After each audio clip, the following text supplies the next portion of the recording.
Mézwéyak, welcome to my kitchen. I'm really honored to be here again, sharing recipes with you. And a little bird told me that there's quite a few elders that are wanting some more dessert type indigenous food. So I talked to my daughter. She is a great person to just bounce stuff off of, especially when it comes to sweet things. Yeah. So we are today going to make a squash pudding with wild rice. I'm not sure what to call it yet, but for now we will just call it squash pudding with wild rice. How does that sound? So all you're going to need for this is 2 cups of Mnomen. If it hasn't been rinsed yet, make sure you rinse it. But I just have 2 cups here, and then squash, any kind of squash. This is a giant Hochunk squash. This is a great squash. It's a lot like a dessert squash, but it almost tastes like if butternut and acorn had a baby, a very large baby. This is what you would get. But you can use sugar pumpkin, you can use butternut, you can use acorn squash, you can use any kind of squash. And then maple syrup, of course.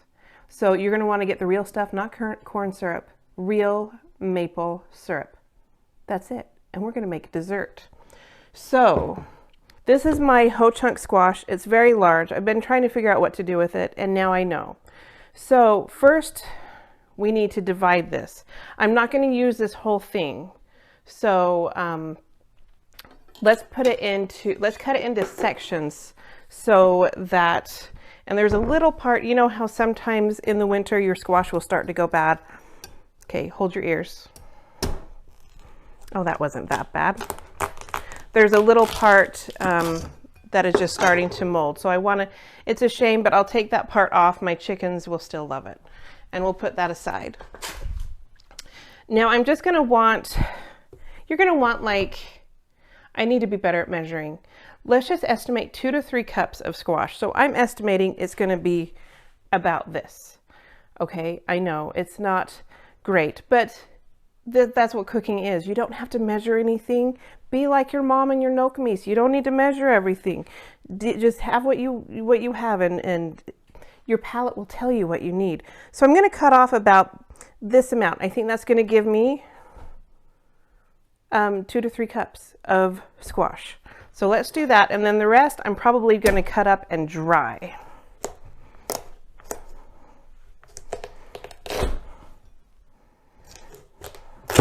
You see how many, this is the greatest squash to use. So if you don't have seeds for this, let me know. I'll see what I can do. Especially if you're elders, you get first dibs for these seeds for this Hochunk squash. This will feed your whole family, everybody. So I'm going to put this aside. This is also the same squash I used to dry for my 3 sisters soup.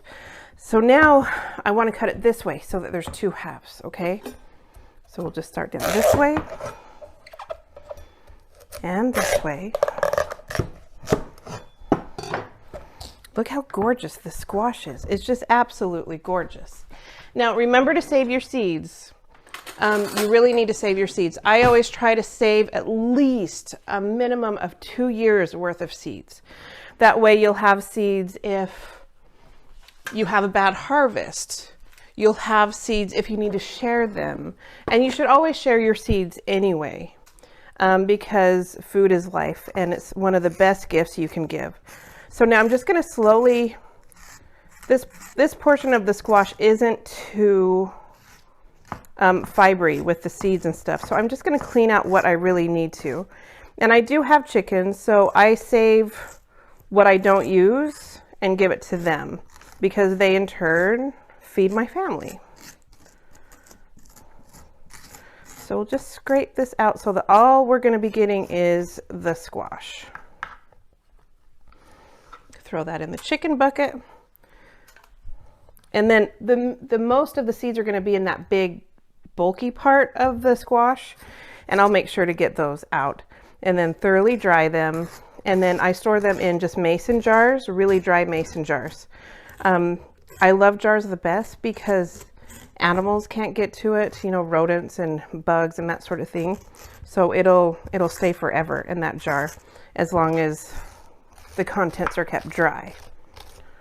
So just scrape this out. Okay, so now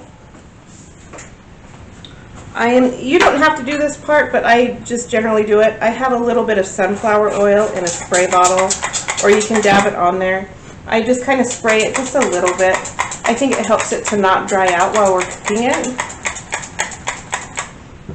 And then you're going to place it upside down. So the skin side, the flesh portion, is going to be up. You want the guts and the inside down. And then we're going to bake this oven for 350 degrees Fahrenheit for about 45 minutes to an hour. When the flesh of it, the inside, the meat, is nice and tender, it's done. So you don't need to peel it at this point. We're just going to stick it in the oven 350 degrees for 45 minutes to an hour. Do that and we'll come right back. Okay, now while your pumpkin or squash or whatever you're cooking is cooking, we are going to heat up 6 cups of clean water. Now, depending on where you've sourced your Mnomen, you may need to rinse it. Most Mnomen you have to rinse. So just double check to see. You don't have to rinse it if it's really nice and dark. Like I'll do a close-up. Super nice and dark. It's not dusty. You see how dark and gorgeous that is. But if there's still a little bit of dust to it, you're going to want to rinse it at least a couple of times until the water rinse is pretty clean. So we're going to bring the water up to a boil, and then we're going to add our rice. Okay, so now our water is boiling. We're going to go ahead and first we're going to add a generous pinch of salt. You still want to salt this even though it's a dessert. And then you're going to add your 2 cups of Mnomen. So it's 1 cup of Mnomen for every 3 cups of water if you're cooking it just a regular way. We're cooking 2 cups of Mnomen, so 6 cups of water. Generous pinch of salt. We're going to add in the Mnomen, stir it well, bring it back up to boil, and then you're going to cover it and reduce the heat. And it takes about 30 minutes to 40 minutes, but check on it often. You might need to stir it, but just keep the temperature fairly low so that it doesn't burn. And just check on it often, but it usually takes about 30 to 40 minutes. Okay, so we've got our squash or our pumpkin baking in the oven. Now we're just cooking our rice, so it should be all ready about the same time, and then we'll come back here and I'll show you how to put it together. Okay, so our squash is done. It's really nice and soft, so the meat is nice and tender, and the Mnomen is all done. So now we're going to let it cool for a little bit, so that it's not all hot when we put it together. It can still be kind of warm, but we don't want it super hot. So let it cool, probably like 15 minutes, and then meet me back here. Okay, so the squash is pretty cool, as well as the Mnomen. And at the beginning of the video, I told you that you didn't need any more ingredients, and I missed one. That happens sometimes. You're going to need either 2 duck eggs or 4 chicken eggs. I don't have ducks, but I do have chickens, so I'm going to use 4. But traditionally, you're going to use duck eggs, okay? They're bigger, they have more nutrients, I believe, and the taste is just so much creamier. I would rather use duck eggs. So if you have duck eggs, use duck eggs. But I only have chickens, so I'm grateful. So 4 chicken eggs. Now you don't have to. I pampered myself, and I bought myself a food processor. I've never had one before, or a mixer, and so I use my mixer. If you don't have one, that's fine. You can use a handheld mixer or a whisk or a spoon, whatever you have. I am just old and my joints hurt a little bit more, so I use this. So I'm going to use 4 chicken eggs, and I'm just going to use my food processor fitted with a whisk. And we're going to get these nice and mixed and fluffy. Okay. We'll just mix up those eggs. Okay, now I'm going to add a generous pinch of salt. And we'll get that mixing again. And just mix that up. Perfect. Now we're going to take our squash. It should be cool enough that you can handle. And we're just going to scoop it out and put it in. A little bit closer.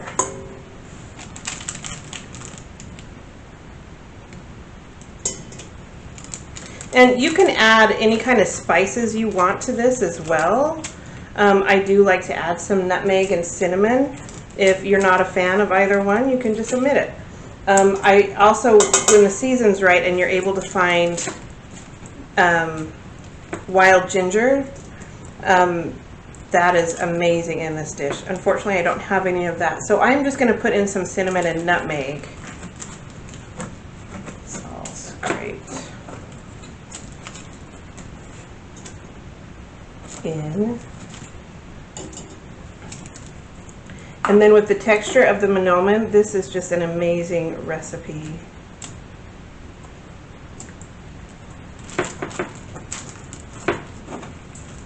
So we'll get as much of the squash in there as we can without getting the skin. And even this nice part that has cooked, and so the sugars have caramelized and have turned a nice deep brown. Yeah, don't scrimp on that stuff. That adds to the flavor. So add that in.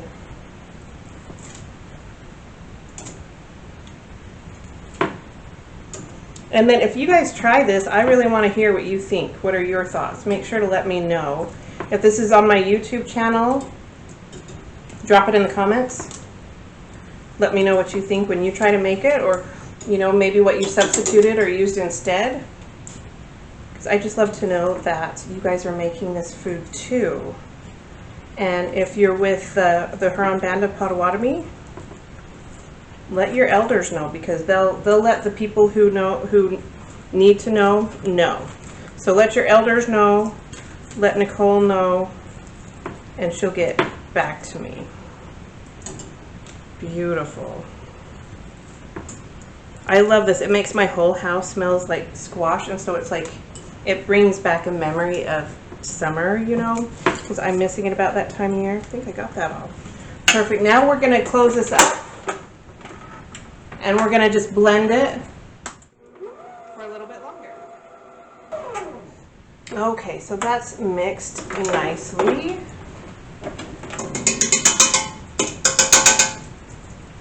Get all the goodness out of there. Okay. Now I'm going to add my spices, my nutmeg,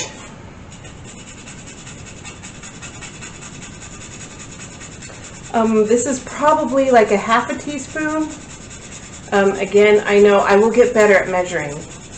I'll try, okay? So about a teaspoon of nutmeg.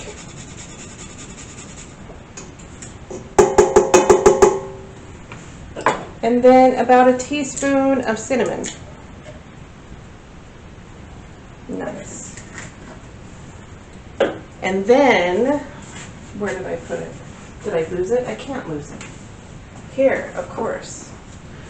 Our maple syrup. We're going to add that in. And this was gifted to me from the Huron Band Potawatomi. Thank you, Mézwéyak. And I'm going to add about a cup to 2 cups. Whatever you like, add a cup to 2 cups. I love the maple syrup. We all have a sweet tooth, right? We have about 1 to 2 cups of maple syrup in with the squash. And we're just going to stir that in. I think I'm going to put a little bit more. Just do whatever is good for your taste. I really like it sweet. I mean, this is a dessert. So, and it depends on what brand or what kind of maple syrup you have as well. If it's been cooked down really, really well, like this has, like it is super thick, you don't need as much. If it's really runny, you probably got it from the store, you're going to need a little bit more. So we're going to stir that in. Now we're going to add the Mnomen.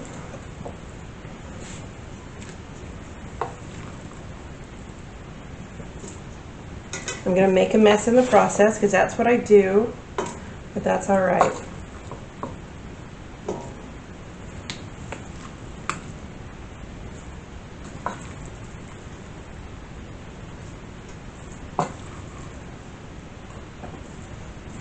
Okay. All of that goodness. And if you want it sweeter, add more. It's totally up to you. I will just eat a little bit of this because I am, my goal for this year is to lose weight and to get healthier. So I'll just have a tiny bit of this because this is loaded with carbs. But it'll be gone by tomorrow between my son and my husband. It will be gone. Okay, now we're just gonna mix that all in. I'll show you to make a really nice kind of batter, but pudding. So you're gonna mix everything really, really well. Just to incorporate it, make sure the rice, the Mnomen, is all nice and moistened by the batter. Oh, and it smells, you can smell the nutmeg and the cinnamon and the squash. So yummy. Okay, so that is ready. I'm going to clean this up a little bit so you can see. I'll be right back. Okay, so I've got this cleaned up a little for you. The microphone is plugged in, so hopefully you can hear me. I like to use a cast iron Dutch oven, but you can use a cake pan, you can use a casserole dish. If you're cooking outside, you can use a cast iron like meant for the fire pit. Whatever you have. I'm using this. My husband got it for me for Christmas. Thank you. And I absolutely love it. So you can use it on the stovetop and then throw it in the oven. It's great. So I'm going to spray a little sunflower oil all around the side. If you don't have sunflower oil, you can use canola oil. You can use butter, but that's a dairy product, and that's not a traditional thing, but if that's what you have, use what you got. But you want to grease that really well. I'm going to make sure it's all rubbed around. Make sure your hands are clean, impeccably clean, of course. And then we're just going to add our pudding to it, right in there.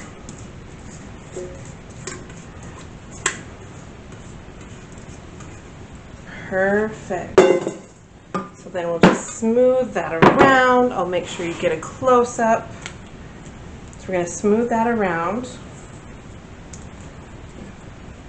Perfect. Then we're going to put the lid on. And you're going to bake this at 375 degrees Fahrenheit for 1 hour. Okay, so this is a great thing when you start your dinner. Go ahead and throw this in the oven. It will be nice and warm and ready for your dessert after. Okay, so I'll meet you back here in an hour and I'll show you how it turns out. Okay, so now our pudding is done and it smells amazing. Look at that, it's gorgeous. So you can wait for it to cool, or you can go ahead and just dish it up right now. And that's what we're going to do. Doesn't that look gorgeous? I wish you could smell it.